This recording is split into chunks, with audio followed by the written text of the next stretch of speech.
Dans la course de nos vies, nous voulons prendre un temps d'arrêt maintenant, ensemble, réalisant la présence de Dieu au milieu de nous. C'est lui qui nous a donné rendez-vous ce matin, qui a donné rendez-vous à son Église, aussi ici. Et nous voulons nous examiner devant lui, en réalisant tout à nouveau le cadeau qu'il nous a offert en Jésus-Christ. On ne méritait rien. Comme vous le savez, on vit ce temps de scène autrement, dans cette période de crise sanitaire, de manière à ce que dans la salle, on porte le masque tout le temps, et qu'on n'en lave pas une seule seconde pour pas enlever la protection. Alors pour ce temps, j'aimerais vous proposer simplement 2 lectures. Une dans l'évangile de Matthieu, lecture qui sera très très proche du texte que nous lirons pendant la prédication, et une autre dans l'épître de Paul aux Romains. Pour la lecture de Matthieu 3, les versets 1 à 12, je vais demander à Annie de venir. Je ferai la lecture dans Romains. Et puis ensuite, Mérez priera avec nous pour ce temps de consécration devant Dieu.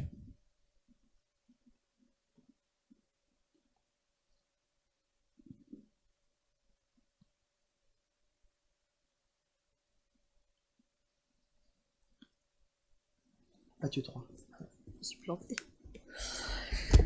En ce temps-là parut Jean-Baptiste. Il se mit à prêcher dans le désert de Judée. Il disait, « Changez car le royaume des cieux est proche. » C'est Jean que le prophète Ésaïe a annoncé lorsqu'il a dit, « On entend la voix de quelqu'un qui crie dans le désert. Préparez le chemin pour le Seigneur. Faites-lui des sentiers droits. » Jean portait un vêtement de poil de chameau, maintenu autour de la taille par une ceinture de cuir. Il se nourrissait de sauterelles et de miel sauvage. On venait à lui de Jérusalem, de la Judée entière et de toutes les contrées riveraines du Jourdain. Tous se faisaient baptiser par lui dans le Jourdain en reconnaissant publiquement leurs péchés. Beaucoup de pharisiens et de sadducéens venaient de se faire baptiser par lui. Il leur dit, « Espèce de vipères, qui vous a enseigné à fuir la colère de Dieu qui va se manifester, produisez plutôt des fruits des actes qui montrent que vous avez changé. Ne vous imaginez pas qu'il vous suffit de rejeter en vous-même. Nous sommes les descendants d'Abraham, car regardez ces pierres. Je vous déclare que Dieu peut en faire des enfants d'Abraham. La hache est déjà sur le point d'attaquer les arbres de la racine. Tout arbre qui ne produit pas de bons fruits sera coupé et jeté au feu. Moi, je vous baptise dans l'eau, en signe d'un profond changement. Quand quelqu'un vient après moi, il est bien plus puissant que moi, et je ne suis même pas digne de lui enlever les sandales. C'est lui qui vous baptisera par le Saint-Esprit et le feu. Il tient dans sa main sa pelle avanée.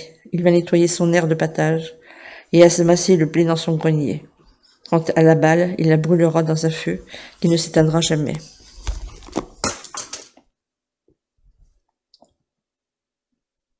Si Jean-Baptiste était là, parmi nous, si Dieu lui donnait la capacité de voir ce qu'il y a au fond de notre cœur, est-ce que l'on serait baptisé ou est-ce que l'on serait repris comme les pharisiens et les sadducéens?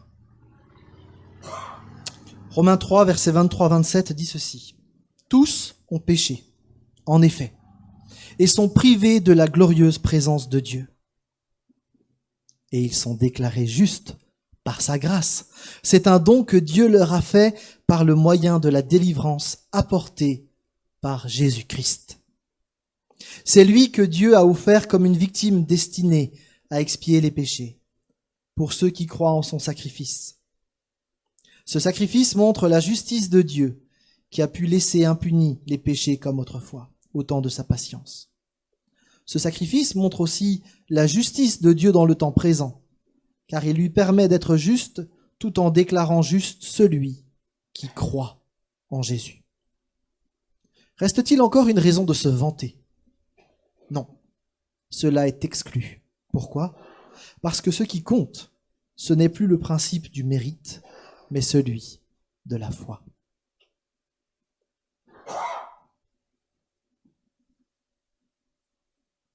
Je vous invite à prier avec Mérez. Prions. Oui, notre Père Seigneur, merci ce matin, merci pour ce moment qu'on met tout devant toi, Seigneur. Et aussi, reconnaissant ce matin tout le travail que tu as fait pour nous, Seigneur. Merci, Seigneur, parce que Tu as nous aimé jusqu'à la croix, jusqu'à payer pour nous. Tu as payé le prix de mon péché, le péché de mes frères et sœurs, et les péchés qu'on va le faire plus tard. Merci Seigneur parce que tu nous as aimés sans limite. Seigneur, il y a aussi plein de monde dans cette terre qui sont encore soif ou qui ne sont pas encore prendre la décision ou pas encore comprendre cet immense d'amour que tu as fait pour nous. Aide, ouvre ses yeux, Seigneur. Merci, Seigneur, pour cet amour qui nous donne aujourd'hui la liberté, la vie éternelle. Seigneur, tu nous as choisis avant de création de cette terre. Aussi, Seigneur, je veux mettre dans cette prière pour tous nos frères et sœurs, où ils sont, ou dans quelle situation, que tu les bénis. Au nom de Jésus-Christ, je prie. Amen.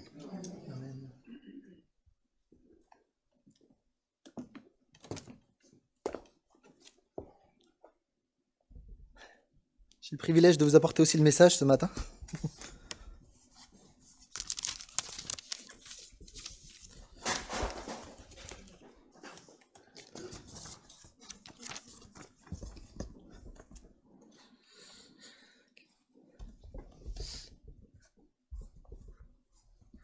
Dans toutes les familles du monde,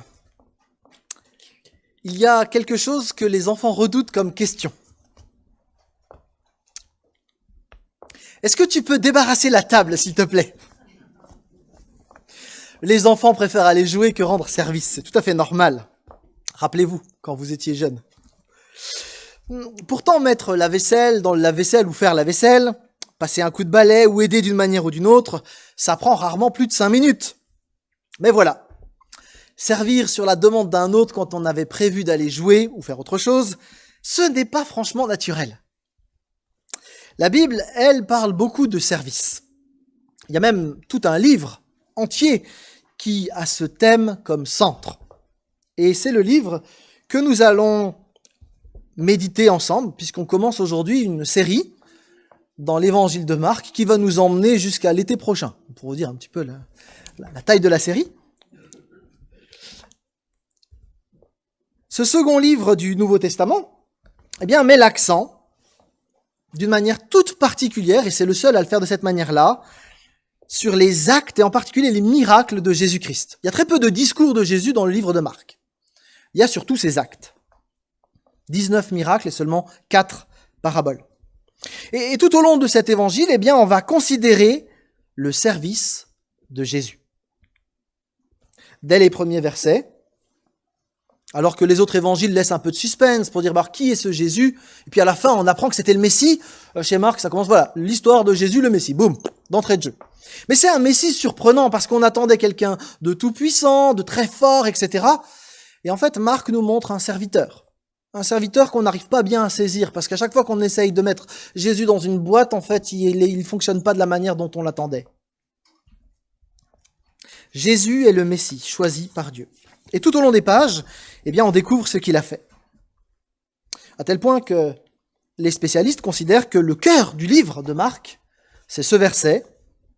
Jésus est venu non pour être servi, mais pour servir, et pour donner sa vie comme la rançon de beaucoup. Ainsi, Marc nous présente Jésus le Tout-Puissant, Jésus le Fils de Dieu, le glorieux, le majestueux, qui se dépouille de tout et qui vient pour servir. C'est plutôt étonnant. Évidemment, au travers de cet évangile, on va être défiés, on va être challengés les uns et les autres à devenir nous-mêmes serviteurs. D'ailleurs, l'auteur, Marc, qui a écrit ce texte, a dû lui aussi apprendre à devenir un serviteur. On sait quelques éléments sur Marc. On connaît un peu sa famille. Il s'appelait aussi Jean-Marc. Et donc on sait par le livre des Actes certains éléments sur ce personnage. On sait aussi par Colossiens 4, verset 10 et Actes 12, verset 12, qu'il était le fils d'une certaine Marie, une femme pieuse de Jérusalem qui avait ouvert sa maison aux disciples. Et donc Jean-Marc, depuis tout petit, eh bien, il a connu Jésus et il a assisté à certaines scènes. Et en particulier la dernière. Le repas du Seigneur, le dernier jour avant sa mort, s'est passé dans la maison de Jean-Marc. On sait aussi que Jean-Marc est parti en tournée missionnaire avec Paul, ça s'est pas super bien passé, vous pourrez regarder. C'était le neveu de Barnabas. Et puis après bien des péripéties, ce Jean-Marc est devenu le secrétaire de Pierre. À tel point que les spécialistes pensent que Marc a en fait écrit l'évangile de Pierre. Parce qu'à chaque fois qu'on a dans l'évangile de Marc Jésus qui dit quelque chose ou qui fait quelque chose, Pierre n'est jamais très très loin. Quoi qu'il en soit, cet évangile insiste sur le service. Et quand on médite ce texte, on ne peut pas rester les bras croisés. Forcément, l'évangile de Marc va nous mettre en mouvement. Auguste Van Rijn affirme comme ça, il y a dans l'évangile selon Marc une fraîcheur, une vigueur qui saisissent le lecteur chrétien et qui le pousse en quelque sorte à désirer servir à l'exemple de son adorable Seigneur. Et donc ce matin, je vous propose de lire Marc, chapitre 1, les versets 1 à 11. Et je vous propose de lire ce texte comme si vous ne saviez rien sur Jésus-Christ, comme si vous découvriez tout à nouveau. Parfois, quand on a grandi dans l'église, on dit « Ouais, c'est bon, Jésus, je connais, ça va. » Moi, je suis arrivé dans l'église, j'avais 3 jours. Sorti de maternité, il y avait culte et ma mère m'a emmené. Et puis à un moment donné, je me suis dit « Oh, je sais plus rien sur ça, je sais tout sur Jésus, j'ai plus la peine d'aller. » Sauf qu'en fait, quand on commence à creuser le texte, on se rend compte qu'on n'a jamais fini de découvrir. Il y a toujours quelque chose de nouveau. Et je vous encourage vraiment à lire ce texte comme la première fois. Et dans ce texte, on va écouter 2 voix. La voix du désert et la voix du ciel. On lit, on prie et on avance. Marc 1, versets 1 à 11. C'est ainsi qu'a commencé la bonne nouvelle de Jésus-Christ, le Fils de Dieu, selon ce qui est écrit dans le livre du prophète Ésaïe. J'enverrai mon messager devant toi, il te préparera le chemin. On entend la voix de quelqu'un qui crie dans le désert. Préparez le chemin pour le Seigneur, faites-lui des sentiers droits. Jean parut. Il baptisait dans le désert. En effet, il appelait les gens à se faire baptiser pour indiquer qu'ils changeaient de vie afin de recevoir le pardon de leurs péchés. Tous les habitants de la Judée et de Jérusalem se rendaient auprès de lui. Ils se faisaient baptiser par lui dans le Jourdain en reconnaissant leurs péchés. Jean était vêtu d'un vêtement de poil de chameau maintenu autour de la taille par une ceinture de cuir. Il se nourrissait de sauterelles et de miel sauvage. Et voici le message qu'il proclamait. Après moi va venir quelqu'un qui est plus puissant que moi. Je ne suis pas digne de me baisser devant lui pour dénouer la lanière de ses sandales. Moi, je vous ai baptisé dans l'eau, mais lui, il vous baptisera dans le Saint-Esprit. Or, en ce temps-là, Jésus vint de Nazareth, un village de Galilée. Il fut baptisé par Jean dans le Jourdain. Au moment où il sortait de l'eau, il vit le ciel se déchirer et l'Esprit descendre sur lui comme une colombe. Une voix retentit alors du ciel, « Tu es mon Fils bien-aimé, tu fais toute ma joie. » Prions. Seigneur notre Dieu, nous voulons nous mettre à ton écoute au travers de ce texte. Seigneur, que nous puissions repartir avec des idées claires sur ce que tu as envie de nous communiquer à nous personnellement ce matin. Et que nous puissions saisir cette parole, ce mot, cette phrase que tu as prévue pour nous ce matin. Dans le nom de Jésus-Christ, nous prions. Amen.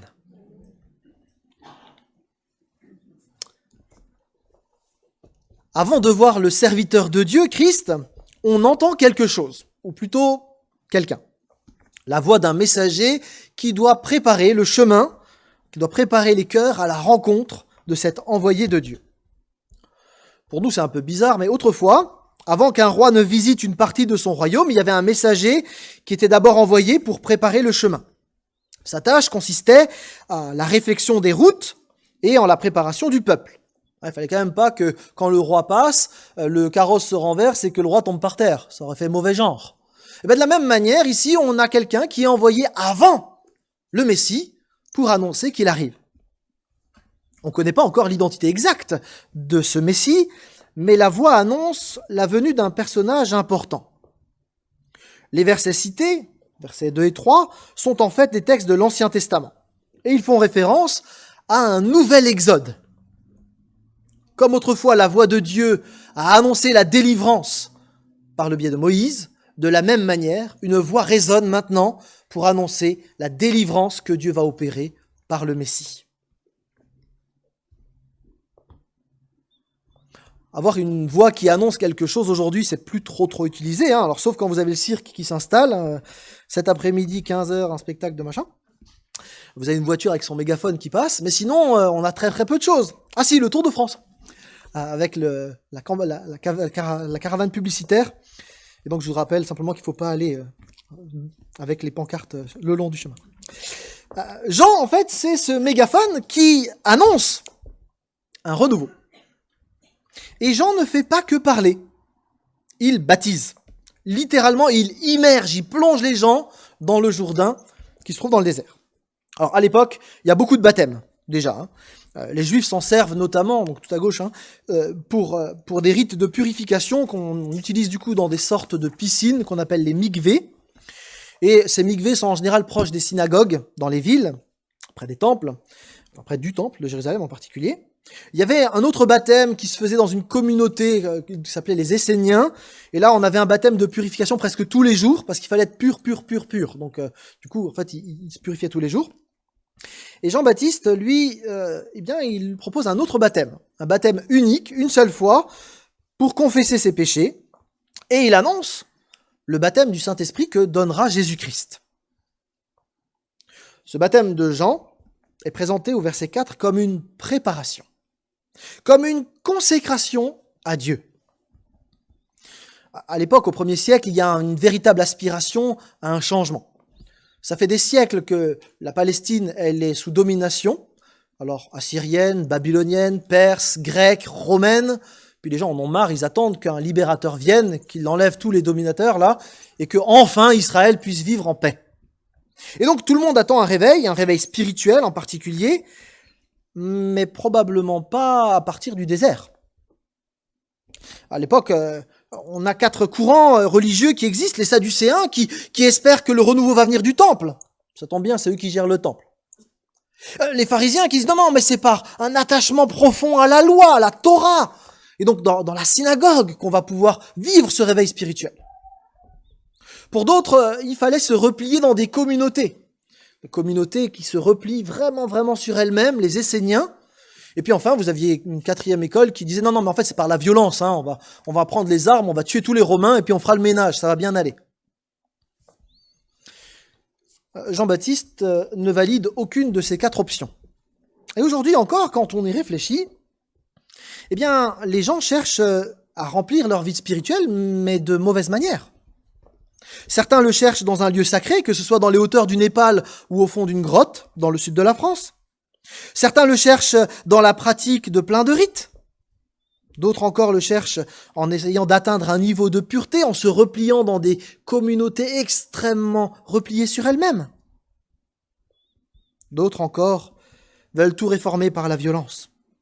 En fait, on se rend compte que le cœur de l'homme, il a globalement peu changé en 2000 ans. On va toujours vers les mêmes impasses. L'évangile de Marc, d'entrée, affirme que le renouveau pour nos vies n'est pas dans ces choses. Il nous faut, comme le peuple d'autrefois, écouter la voix du désert, pour entendre que seul Christ est celui qui peut répondre à nos aspirations profondes. Le messager du désert est décrit d'une manière assez précise. Alors nous, ça paraît un peu vieillot quand on voit la description, mais à l'époque aussi, les gens ils s'habillaient pas comme ça au 1er siècle. Peut-être vous ne savez pas, mais c'était assez étrange même pour l'époque. D'ailleurs, c'est étrange qu'il y ait une description vestimentaire dans la Bible. Vous en connaissez beaucoup, vous, des descriptions vestimentaires dans la Bible ? Le grand sacrificateur, et encore.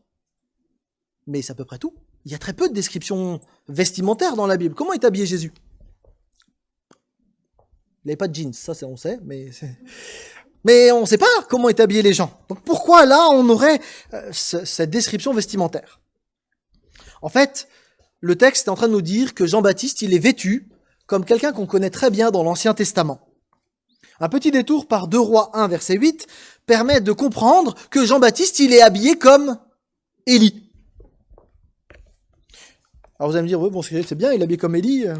Il était fan du prophète Élie, ou c'était quoi le truc ? En fait, c'était pas hyper à la mode, même à son époque, mais il y a là un geste prophétique. Jean-Baptiste s'habille comme Élie pour une raison précise. Et pour comprendre ce qui se joue, il nous faut remonter quelques centaines d'années en arrière, avant que le Nouveau Testament soit écrit. 400 ans avant, avec la fin de l'Ancien Testament. L'Ancien Testament se termine par le livre de Malachie. Et les 2 derniers versets de l'Ancien Testament, du livre de Malachie, disent ceci. Donc on est dans un contexte où Dieu dit c'est une catastrophe, Israël ça marche plus, etc. Et puis il fait une belle annonce, il dit « Voici, je vous envoie Élie le prophète avant que le jour de l'Éternel arrive, ce jour grand et terrible. Il tournera le cœur des pères vers leurs fils et des fils vers leurs pères, de peur que je vienne pour frapper le pays et me le vouer tout entier. » On commence le Nouveau Testament et on apprend que Élie est là, que Jean-Baptiste, c'est ce nouveau Élie qui annonce le nouveau commencement. Le renouveau qu'on attendait depuis 400 ans est en train de se mettre en place. Et Jean annonce, comme un poteau indicateur, celui qui peut répondre à l'aspiration de tout Israël et de tous les humains, Jésus-Christ. Et là, nous sommes invités à réfléchir. On essaye, alors peut-être pas vous, vous êtes sanctifiés, mais moi, je galère, on essaye si souvent de se débrouiller tout seul. On lutte avec nos défis, avec nos questionnements, avec nos problématiques. Parfois, on a la sensation aussi que la vie passe tellement vite et on se dit, en fait, ça servait à quoi que je fasse tout ça? Christ seul donne un sens à notre existence. La voie du désert le montre très clairement, l'identifie. On peut courir après plein de choses, mais une seule chose est nécessaire. Et cette voie du désert nous la présente. Christ. Il nous faut nous arrêter. Après quoi je cours? Est-ce que je cours après la gloire, le prestige au travail, l'argent, la bonne réputation? Qui est-ce que je suis en train de suivre? C'est une vraie question. Parfois, même en tant que chrétien, on peut se détourner de ce qui est l'essentiel. Jean présente clairement le Messie. Il sait qu'il n'est pas le Messie. Et sa mission est de pointer vers lui. Dans un texte parallèle, dans Jean 1, nous lisons ceci. Un homme parut, envoyé par Dieu, il s'appelait Jean.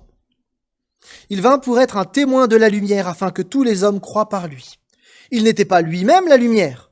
Celle-ci était la véritable lumière, celle qui, en venant dans le monde, éclaire tout être humain. Il y a une distinction nette entre la lumière, Christ, et la lampe qui est Jean-Baptiste. À l'époque, la lampe, c'est une sorte de lanterne dans laquelle on met la lumière. La lampe n'existe pas en elle-même, il n'y a pas d'électricité. Donc vous ne pouvez pas appuyer sur un bouton pour que la lampe marche. Il faut mettre de la lumière dans la lampe.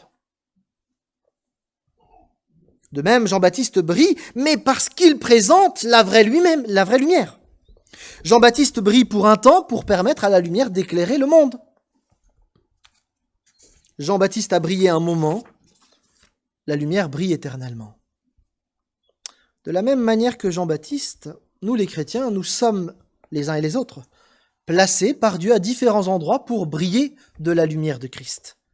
Nous ne sommes pas des lumières, pardon pour le mauvais jeu de mots, mais nous sommes des lampes qui portent la lumière de Christ. Et on ne peut pas être chrétien sans vivre Christ profondément en nous.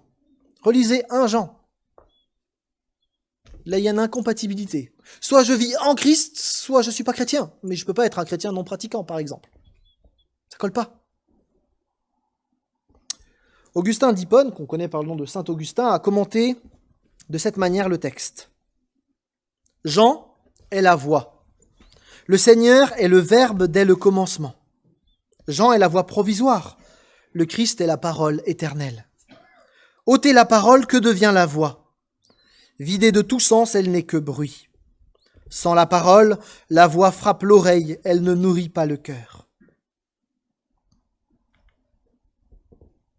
Ôtez la parole. Que devient la voix? Elle n'est que du bruit.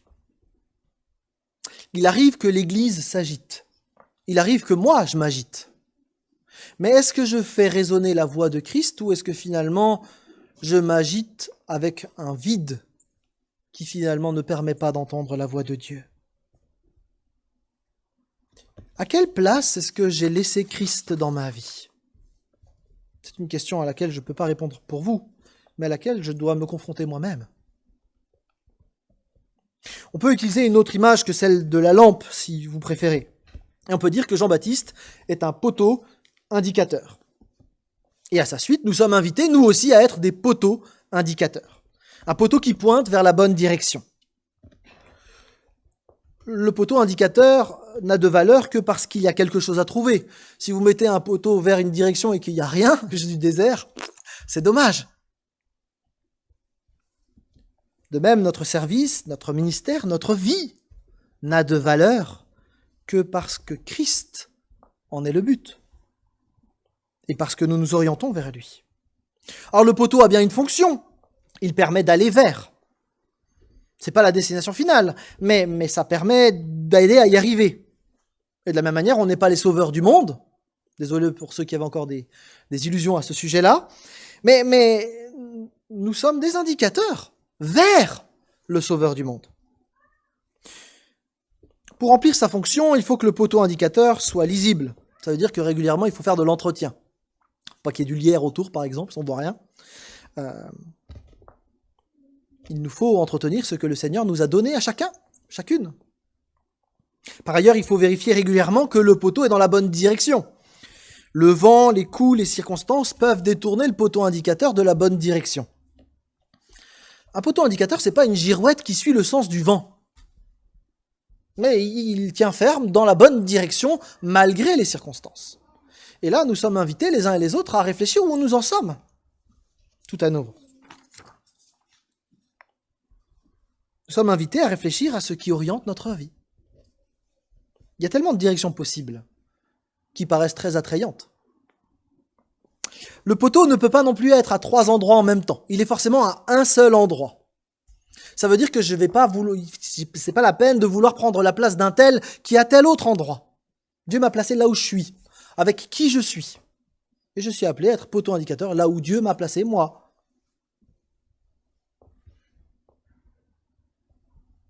Le panneau ne doit pas être survalorisé avec des guirlandes et puis des avertisseurs sonores. Sinon, en fait, tout le monde irait voir le poteau au lieu d'aller voir la bonne direction. Tout comme Jean-Baptiste, nous sommes appelés à conduire à Christ et ne pas retenir la foule vers nous, mais bien à aller vers Christ. Dernier élément, le panneau, c'est pas un objet précieux. Il est même plutôt fragile, en fait. Il n'est pas important en lui-même, mais Dieu, ça lui plaît d'utiliser des poteaux indicateurs fragiles comme nous pour conduire des gens vers lui. Où en sommes-nous? Quelle est la place que nous laissons à Christ? Nous sommes placés les uns les autres dans une famille, dans un lieu de travail ou dans un voisinage, dans une école. Christ ne nous demande pas de rajouter une activité à tout l'ensemble, mais il veut prendre sa place là où nous sommes placés, que nous puissions montrer la bonne direction.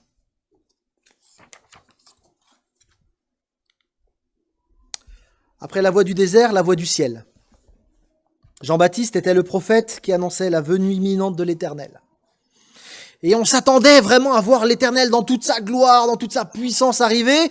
Et voilà qu'au verset 9, on a un type qui vient de Nazareth en Galilée, qui est plutôt une région, c'est des arriérés la Galilée pour les Judéens. Parce que c'est des petites collines, il y a des agriculteurs là-bas. Enfin bon, quand on voit quelqu'un arriver de Galilée, quand on habite Jérusalem, on dit c'est un paysan, c'est un bouseux. Donc attendre l'Éternel et voir Jésus arriver, là il y a quelque chose de bizarre. Et Marc nous raconte comment cet homme, qui a environ 30 ans, apparaît pour la première fois en public. Il sort de l'anonymat. Il traverse il va de la Galilée en Judée, et il vient près de Jean pour se faire baptiser. Mais pourquoi Jésus se fait-il baptiser? À l'époque, si les gens avaient besoin de se faire baptiser, ça on comprend, ils avaient besoin de changer d'attitude, mais Jésus, a priori, il n'avait pas besoin de changer d'attitude, puisqu'il était saint, pleinement juste. Il n'avait pas besoin de demander pardon pour quoi que ce soit. Sinon, d'ailleurs, son sacrifice à la croix n'est pas valable. S'il était lui-même pécheur, il ne peut pas prendre sur lui nos péchés. Et pourtant, Jésus se présente comme n'importe quel candidat au baptême. Et il se fait baptiser par Jean. Alors c'est vrai que le texte biblique ne dit pas qu'il a confessé des péchés, contrairement aux autres. Mais pourquoi s'est-il fait baptiser? Alors on peut avancer plusieurs raisons. D'abord, c'est un acte d'obéissance devant Dieu. Il y a une forme là de consécration de Jésus-Christ devant Dieu. Il ne faut pas oublier que l'image première du baptême, c'est la mort à soi. Vous plongez dans l'eau, vous êtes sous l'eau comme si vous étiez enterré. Et vous ressortez après pour une vie consacrée. C'est ça l'image du baptême. Ainsi, lorsque les auditeurs de Jean se repentaient, eh bien Jean les baptisait en signe extérieur de leur revirement intérieur. Le baptême les séparait publiquement du peuple d'Israël, qui dans l'ensemble avait rejeté le Seigneur. Par le baptême, on disait « Moi, je veux suivre l'Éternel ». Et Jésus donc se présente ici comme celui qui veut accomplir parfaitement, pleinement la volonté de Dieu. Il veut être consacré en toutes choses.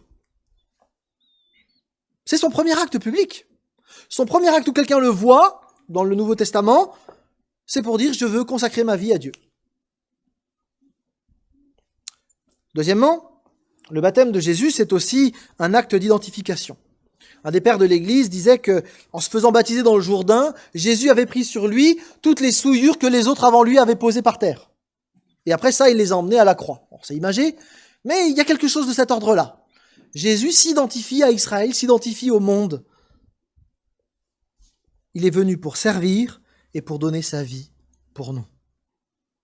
Dernière explication qui est en lien avec les deux précédentes, c'est que son baptême était une action symbolique.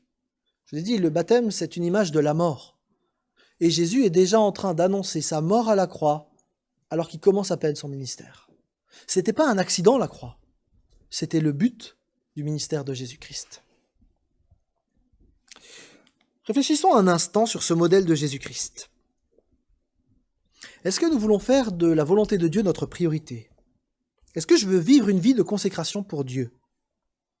Est-ce que je m'identifie aux autres? Est-ce que je suis prêt à les servir, à les aimer au nom de Christ, quitte à en payer le prix de ma vie? Le chemin que Christ a ouvert n'est pas un chemin peinard pour les chrétiens. C'est un chemin qui peut coûter cher. On raconte qu'au Bénin, il y avait une assemblée qui était rassemblée un dimanche matin, et puis c'était le moment de l'offrande. Alors, il y a une demi-calebasse qui passait, et donc les gens mettaient de l'argent dedans. Et dans les derniers rangs, il y avait un petit garçon de 8 ans. Quelqu'un a 8 ans ici? À peu près? Eh bien, ce petit garçon de 8 ans, il s'est dit « Mince, j'ai pas de pièces !» Et puis, il voyait la calebasse arriver. Puis il réfléchit. Et puis, donc, quand la calebasse est arrivée, il est grimpé dans la calebasse. Donc le pasteur, mais qu'est-ce que tu fais? Enfin, ça se fait pas. Et puis le petit garçon, il a répondu simplement quelque chose autour de Romains 12. Mais moi, je veux consacrer ma vie entière à Dieu, pas juste quelques francs CFA. Il dit, une bâche. Est-ce que je veux consacrer ma vie à Dieu? Est-ce que je veux monter dans la calebasse?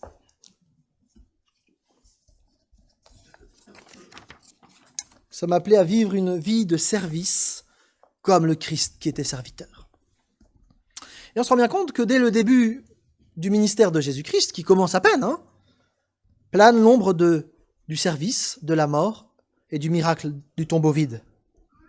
En même temps, le baptême de Jésus est marqué par quelque chose d'assez spectaculaire. Le texte nous dit qu'au moment où il sort de l'eau, il se passe un certain nombre d'événements. Et cette expérience le distingue de tous les autres baptêmes. Ne vous attendez pas, lorsqu'on fera un baptême dans l'église, que tout d'un coup, on ait le ciel qui s'ouvre. Enfin, ça se passera probablement pas. Parce que Jésus avait une relation unique avec Dieu. Alors, il se passe 3 choses. D'abord, il voit les cieux s'ouvrir. Ils ont été déchirés en deux. C'est le même mot que schizophrène. Donc, c'est cette idée de déchirer en deux. Il y a donc une vision directe de Dieu de Jésus sur les choses célestes. Et du coup, il va pouvoir les communiquer aux humains. Ensuite, il voit l'Esprit descendre sur lui comme une colombe. Alors, c'est plus qu'une belle image poétique. On réalise soudain que toute la Trinité est présente. Vous avez Jésus qui est dans l'eau, le Fils éternel. Vous avez le Saint-Esprit qui descend et la voix du Père qui résonne. Pour tous ceux qui doutaient sur la Trinité, vous avez là un des exemples bibliques qui affirme massivement que notre Dieu est un Dieu trinitaire. D'ailleurs, ce Saint-Esprit qui descend comme une colombe, il faut le rapprocher d'un texte où le Saint-Esprit planait sur la surface des eaux comme un oiseau. Genèse 1, verset 2. À la création de toute chose, le Saint-Esprit planait. Et là, on est à la recréation de quelque chose de nouveau avec Jésus-Christ, et le Saint-Esprit fait la même chose. Et puis enfin, il y a cette voix qui résonne, la voix de Dieu, Dieu le Père, et Dieu y affirme l'identité de Jésus-Christ. Alors je ne rentre pas dans les détails, le temps passe, mais vous avez là en fait une reprise du psaume 2, d'Ésaïe 42, c'est une véritable parole d'investiture. Voici le roi que moi j'ai choisi, qui fait mon plaisir, mon fils bien-aimé de toute éternité. Autrement dit, le texte affirme massivement Jésus est le Messie. Pleinement humain, pleinement divin. Fils éternel de Dieu. Alors le Messie n'est pas un super-héros humain, c'est Dieu lui-même qui s'est fait homme et qui est venu pour servir. Nous avons donc ici une révélation très claire de la Trinité, mais l'accent principal est mis sur le Fils qui va agir au nom de Dieu. Il est lui-même Dieu. Et bien que Dieu se révèle en trois personnes distinctes, c'est toujours en Christ que l'homme doit le rencontrer. Jésus, si vous voulez, c'est l'interface de Dieu avec l'humanité. Avec cette descente du Saint-Esprit, tous peuvent voir que Jésus est le Messie, Dieu, l'homme parfaitement rempli de l'Esprit. Alors, Jésus était tout le temps rempli du Saint-Esprit, comprenez-moi bien. Mais là, il y avait une intervention spéciale pour dire que celui qui allait agir maintenant, celui qui commençait son ministère, était le serviteur de Dieu par excellence.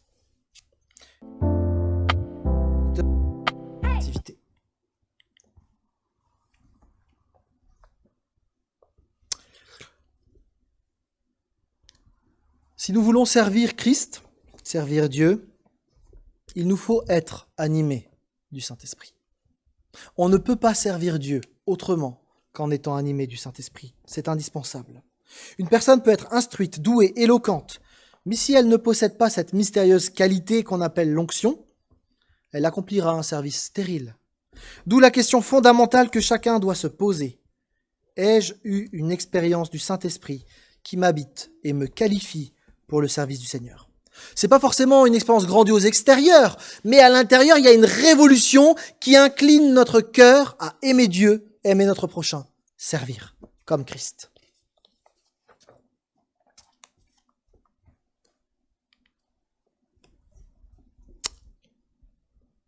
Dieu aimerait nous utiliser les uns les autres. C'est son désir, qu'on puisse porter la lumière en son nom. Et nous sommes invités, du coup, à expérimenter tout à nouveau Dieu. Peut-être pour la première fois, peut-être pour la xème fois.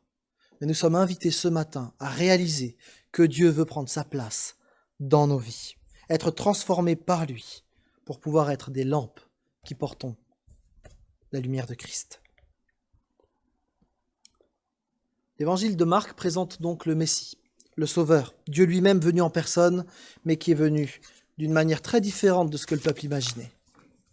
Les gens attendaient un chevalier fort, sur un cheval blanc peut-être, pour tuer des Romains. Et Jésus est venu non pour être servi, mais pour servir et donner sa vie pour beaucoup. Christ, on l'a dit, est la seule lumière qui brille éternellement. Jean-Baptiste l'a montré. Et il est encore temps pour nous de venir à lui, même pour la première fois. Et pour tous ceux qui ont reçu Christ, nous sommes appelés à le servir, à nous réjouir dans la présence de cette lumière, et à en vivre dans tous les domaines de notre vie. Ce matin, nous sommes invités à la consécration, alors que commence l'évangile de Marc. Invités à laisser plus de place à Jésus-Christ dans nos vies. Je vous propose de prier et ensuite on prendra un chant avec le groupe de louanges qui dit « Jésus, je te suivrai ». Prions.